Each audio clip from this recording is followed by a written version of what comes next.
Hello friends, welcome my channel. Friends, Radhe Radhe. Friends, आज कर video start करता है।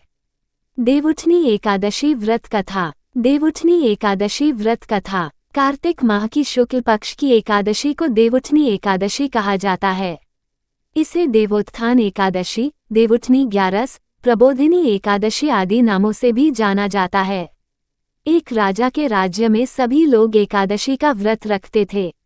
प्रजा तथा नौकर चाकरों से लेकर पशुओं तक को एकादशी के दिन अन्न नहीं दिया जाता था।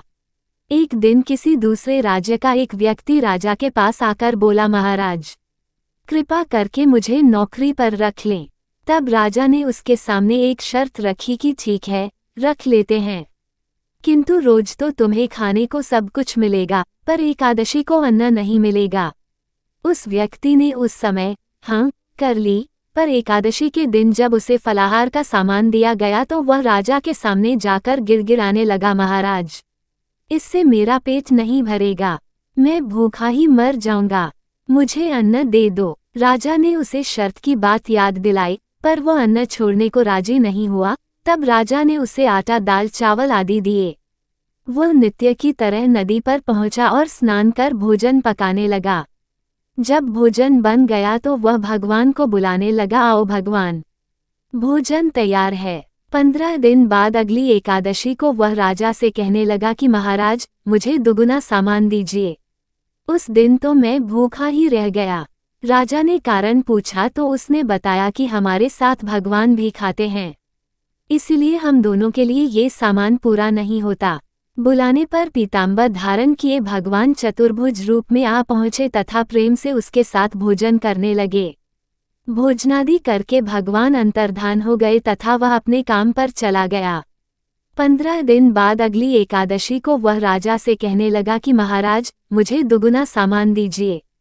उस दिन तो मैं भूखा ही रह गया। राजा ने कारण पूछा तो उसने बताया कि हमारे साथ भगवान भी खाते हैं, इसलिए हम दोनों के लिए ये सामान पूरा नहीं होता। ये सुनकर राजा को बड़ा आश्चर्य हुआ।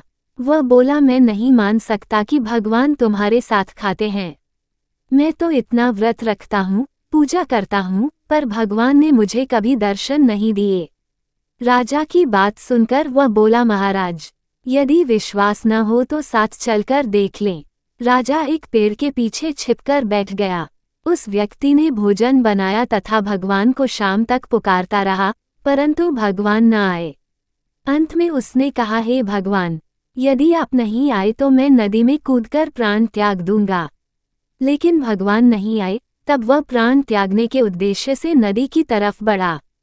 प्राण त्यागने का उसका दृढ़ इरादा जान शीघ्र ही भगवान ने प्रकट होकर उसे रोक लिया और साथ बैठकर भोजन करने लगे। खा पीकर वे उसे अपने विमान में बिठाकर अपने धाम ले गए। ये देख राजा ने सोचा कि व्रत उपवास से तब तक कोई फायदा नहीं होता जब तक मन शुद्ध न हो। इससे राजा को ज्ञान मिला। वह भी मन से व्रत उपवास करने लगा और अंत में स्वर्ग को प्राप्त हुआ। इति शुभम। फ्रेंड्स, हमारे वीडियो कैसे लगा है जरूर कमेंट करके बोलना। फ्रेंड्स, लाइक, कमेंट, सब्सक्राइब और शेयर करना नहीं भूलना। राधे राधे राधे फ्रेंड्स।